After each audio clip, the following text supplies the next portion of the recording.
àwọn skit makers ń ba ọjà jẹ́ fáwọn òṣèré tíátà ẹ gbọ́ ẹ̀yin èèyàn mi ṣé lóòótọ́ ni gbajúmọ̀ òṣèré Nollywood Yorùbá Ọláníyì Àfọ̀njá tí ọ̀pọ̀ mọ̀ sí Sanyẹ̀rì ló fi ìdáhùn sí ìbéèrè yìí lásìkò ìfọ̀rọ̀wérọ̀ kan pẹ̀lú bí oríṣiríṣi skit makers ti ṣe gba gbogbo orí ayélujára kan báyìí tó sì ṣe wípé oríṣiríṣi kọ́ńtẹ̀ǹtì oríṣiríṣi kọ́mẹ́dì ni wọ́n máa ń ṣe síta lórí ẹ̀rọ ayélujára Facebook, Twitter, TikTok, Instagram, everywhere ni wọ́n ti wà báyìí. Ní ọ̀pọ̀ questions tí wọ́n ń lọ káàkiri wípé ṣé àwọn skit makers yìí kò ti máa ba ọjà jẹ́ fún àwọn òṣèré tíátà torí most of the time messages sí àwọn òṣèré tíátà yìí tó máa ń fi 2-3 hours tí wọ́n fi package tí wọ́n fi ṣe fíìmù àgbéléwò síta. Ó ní àwọn skit makers yìí máa ń jókòó tí wọ́n ronú ọpọlọ wọn lóríṣiríṣi tí wọ́n sì ṣe síta tó yẹ pé gbogbo mínítì skit yẹn gan lè má ju 2-3-5 minutes lọ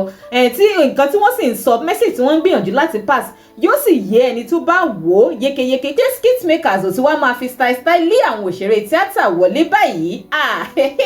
kí wá ní ìdáhùn tí Ọláníyì Àfọ̀njá tí ọ̀pọ̀ wa mọ̀ sí Sanyẹ̀rì fi sí ìbéèrè yìí àti àwọn ọ̀pọ̀ nǹkan míì tí ó yẹ kí á mọ̀ nípa skit makers àti òṣèré tíátà bí àwọn méjèèjì ṣe jọ máa ń ṣe àjọṣepọ̀ bí ìrẹ́pọ̀ ṣe wà ní àárín wọn.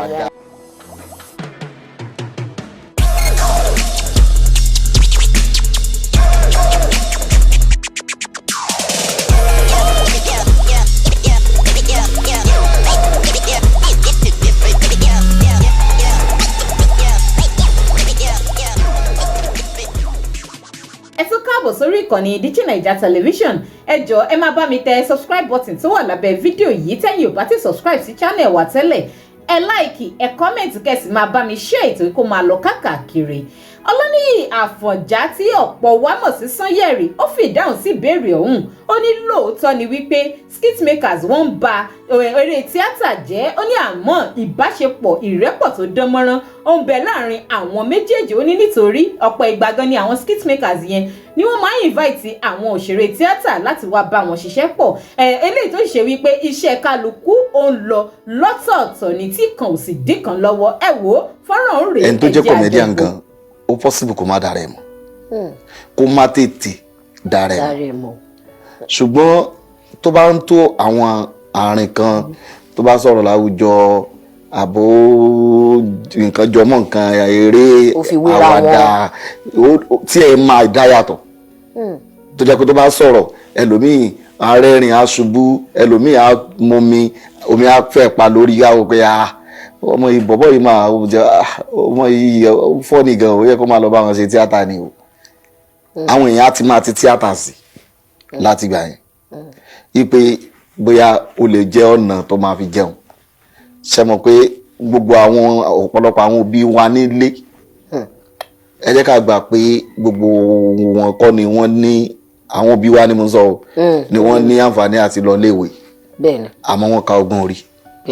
tán bá ti rí ọmọ kan tó ń rìn nípasẹ̀ nǹkan kan tán mọ̀ pé kíní yìí nǹkan báyìí lórí lọ bí iṣẹ́ tíátà wọ́n ti gbàgbé wípé tíátà acting afẹ́kọrin àti àwọn nǹkan míì díẹ̀díẹ̀ ló kó sí lábẹ́ òrùlé yẹn àwọn entertainer míì tó ń wà tó jẹ́ stand up comedian ǹjẹ́ àwọn wá di tíátà comedian náà dẹ̀ làwọn náà. ìmí ni wọ́n dẹ̀ tún mú orin kọ a tún máa fi orin ṣe comedy. bẹ́ẹ̀ ni àwọn kan comedian làwọn náà wọ́n ní content creator làwọn skit maker làwọn máa rẹ́rìn náà ní tẹ́bá wò. so nígbà yẹn náà máa sọ pé kọ́ mi máa lọ ti ṣe tíátà àmọ́ skit maker tó bá sọ pé òun kì í ṣe ní tíátà lásìkò tá a wà. àmọ́ ṣọ́ọ̀ kì í ṣe ní tíátà ni under umbrella entertainment náà lọ wà. tó wọn bá ti ṣe fíìmù. ok ìyàtọ̀ ẹ̀ nìyẹn. nígbà tó wọn bá ti ṣe fíìmù nǹkan. but skit making náà content náà fi ọmọ ìyá fíìmù náà ni. wọ́n kàn fẹ́ pa yín lẹ́rìn àti kọ́ yín níwọ̀nba ọgbọ́n díẹ̀ ni ẹni tó bá fẹ́ wo fíìmù yóò fi táìmù ẹ̀ lẹ̀. a wo 1 hour 49 minutes àbí 2 hours ẹ̀ jẹ́jẹ́ tí wọ́n yẹn wọ́n ti gé wọ́n ti ṣaládà ó ti kó bí 3 minutes 5 minutes. àwọn audience wọn dẹ̀ ti mọ bọ́n ṣe kò dìgbà tá a bá ṣe máa ń pín sin 1 sin 3 sin kìíní kan àwọn lè ya gbogbo ẹ̀ ní sin kan ó dẹ̀ máa yá àwọn tó fẹ́ kan wò. àmọ́ lórí skit content creation skit making tẹ mẹ́nu báyìí ó dà pé àwọn skit makers yẹn ti fẹ́ máa mi lè sọ pé wọ́n fẹ́ máa figagbága kò possible because lẹ́yìn ni skit making dé àmọ́ àwọn èèyàn lérò wípé nǹkan táwọn òṣèré yẹn ṣe ní 2 hours àti wò láàrin 5 minutes ṣé kò bá ọjà jẹ́ fúnra wọn. ó ń bọjà jẹ́ o ó ń bọjà jẹ́ o èmi mo dàbí pé mo ti róye kíní yẹn díẹ̀ ti pẹ́. ẹ ṣáà wò. ṣe mo pé àwọn kan làwọn bá ń bẹ̀. lóòótọ́. pẹ̀lú ògo ọlọ́run wọ́n wà ń bẹ̀ náà lé ní wọn ọlọ́run dẹ̀ ní jẹ́ kán kúrò ń bẹ̀. àmín. ẹni tí ò bá ti gbàdúrà kí aṣáájú òun ò ṣubú òun náà ní ṣubú. lóòótọ́. àwọn táwa bá ní ìdíṣẹ́ tíátà tó jẹ́ comedian a mọ̀ pé bá a ṣe bá tó ń ṣe àwa náà kàn òǹkàlùkù lè fa iyọ̀ àti epo sí tiẹ̀ tó máa fi dàbí pé comedy eléyìí ó dá dúró but àwọn skit maker náà tán dé náà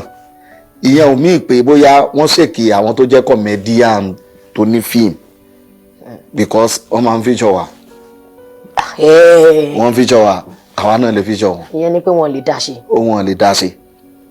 ó túmọ̀ sí pé tán bá ṣe lọ wájú tán bá ṣe lẹ́yìn àwọn náà tún máa ń fẹ́ bá wa ta tó wà nínú ilé yẹn wọ́n máa ń fẹ́ bá wa ṣe. kò ṣe fọwọ́rọ́ sẹ́yìn. so social media nìkan kò fún ẹni tó bá jẹ́ entertainer tó ṣe pé bóyá kàn wá way out o òun máa fẹ́ máa move sí ni pé ok àwọn èèyàn tó ń wò mí tẹ́lẹ̀ orí social media ni alright ẹ jẹ́ kí n ní fans náà lórí ilẹ̀lẹ̀ tàbá ní lágbájá ní access pé àwọn èèyàn ti ń lo fóònù tó pọ̀ gan-an tó dẹ̀ ń láṣẹ sí àwọn nǹkan láti máa rí ń bẹ̀ àwọn mọ́mí mi tó ń tepo irú ìyá níyì tó ń tẹ̀yìn yẹn ṣé ó lè lo Android phone. tàná sọ bẹ́ẹ̀ ni o. ṣé bàbá níyì lè lò. so tá a máa lò tí máa kọ́ wọn ń bẹ̀ ibẹ̀ náà máa lọ ìjọ tí mi bá ti sí ń bẹ̀ wọn ní wulẹ̀ lọ. tí àníyàn bá dẹ̀ close ó ń padà bọ̀ níwájú tẹlifíṣàn torí ó máa wá African Magic. tó yẹ nìkan lèmi ò lè yẹn ìyá níyì wọn lè má lè fi yẹn ṣeré àti bàbá níyì torí ọmọ yìí pé àwọn kọ́ làwọn máa control yẹn tí wọ́n bá ti parí ìkan wọn á tó bẹ̀rẹ̀ mi. láti lè de iṣẹ́ àwọn ọmọ ní skit maker kéèyàn de iṣẹ́ wọn láde àwọn náà ń gbìyànjú wọ́n ń try o nǹkan tẹ́nìkan kọ ní 2 hours láti fi kọ́yàn lọ́gbọ́n àti láti kọ́yàn lẹ́kọ̀ọ́ ẹlòmíì ń kọ́ 5 minutes ẹlòmíì á kọ́ ní 15 minutes ẹlòmíì á kọ́ 20 minutes gbogbo ẹ̀ bí wọ́n bá ṣe rí tó ń kálukú sí ló ṣe máa fún wọn ní ránkì sí pé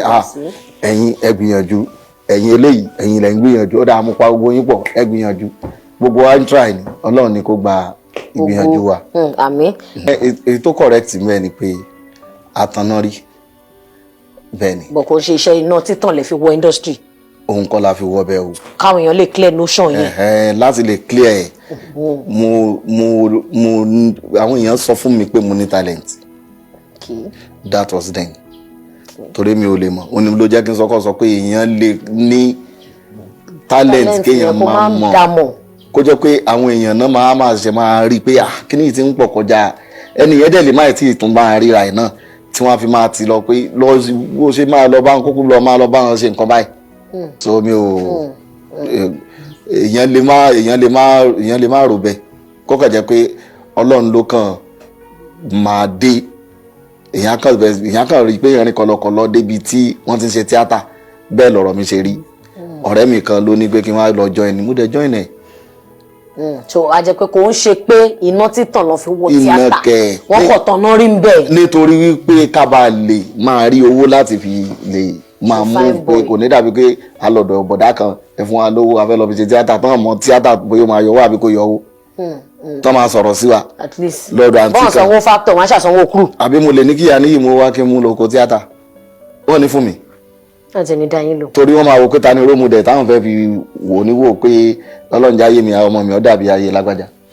kódà ta ni role model yín tẹ́ ẹ sọ fún ya níyì ń lé pé ẹni yìí ni mo ń wo àwòkọ́ṣe torí àwọn comedians pọ̀ nínú àwọn comedians láti ráwọn baba Sala àwọn Jacob Papilolo Paluwe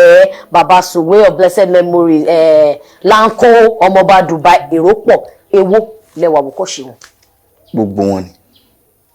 torí gbogbo wọn ni wọ́n ní àríkọ́gbọ́n ìwà wọ́n dẹ̀ tún ní àríkọ́ṣe Ọlọ́run ló ní star lọ́dọ̀ ògo tọ́lọ̀ ń bá kọ́ pé èèyàn máa gbé wá látọ̀run ẹ̀ ló máa lò láyé o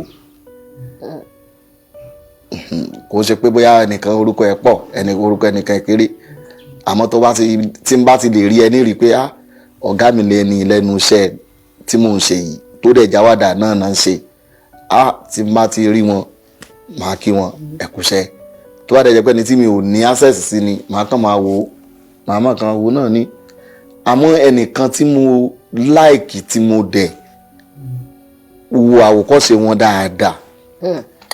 tí mo wo àwòkọ́ṣe wọn dáadáa àwọn comedians pọ̀ yes comedians pọ̀ níwájú Ọlọ́run àti èèyàn lóòótọ́ ṣùgbọ́n mo like Baba Otodo gan Mustapha Bakari Bekri mo like Baba Otodo gan. ọ̀rọ̀ ẹnu ni comedy wọn facial expression comedy ni. kọ́lọ́run kò fi ọrùn kẹ́ Baba Suwe Baba Suwe ló pè wọ́n lọ́dún náà lọ́hùn tó sọ fún wọn pé ọmọ Sanyẹ̀rì yẹn tó bá ti grant ẹni interview Mustapha dẹ̀ ló máa ń pè torí set ni wọn pé Mustapha ọmọ Sanyẹ̀rì yẹn mà ní ìwọ mà ní rómọdé bàbá yẹn wá gbàgbọ́ wọn á pè mí wọn ni ó ṣe rí nìyẹn sá láyé Fádèyí ẹ̀yin ò máa wá ni. egun mọ ni èèyàn mọ. ẹ̀yin àti Bàbá Òtòlò a máa ń wo àti Òjògẹ́ a máa ń wo ẹ̀yin méjèèjì àti bàbá àti Aláràn ṣùgbọ́n aláǹfààní àti súnmọ́ yín àmọ́ mo láìkì yín gan. wọn ni so láti gbà yẹn wọ́n á fáwọn ṣe rómùdẹ́ di sìn wọ́n ń sọ yẹn níjọ́ tí mo lọ bá wọn. èèyàn wa kí lè ro tiyín náà lórí ọ̀rọ̀ yìí ǹjẹ́ lóòótọ́ ni wípé bí ọjọ́ ṣe ń gorí ọjọ́ tóṣù ń gorí oṣù tí skit makers ń pọ̀ sí i nígboro ǹjẹ́ wọ́n lè replace fíìmù àgbéléwò gan ṣá? ìdáhùn tiyín ẹ máa bá mi fi sí comment káàjọ máa tàkùrọ̀sọ. ẹ má gbàgbé láti máa bá mi tẹ subscribe button tó wà lábẹ́ fọ́nrán yìí ẹ like ẹ comment kẹ́sì máa bá mi share ètò kó máa lọ káàkiri orí ayélujára ẹ ṣeun.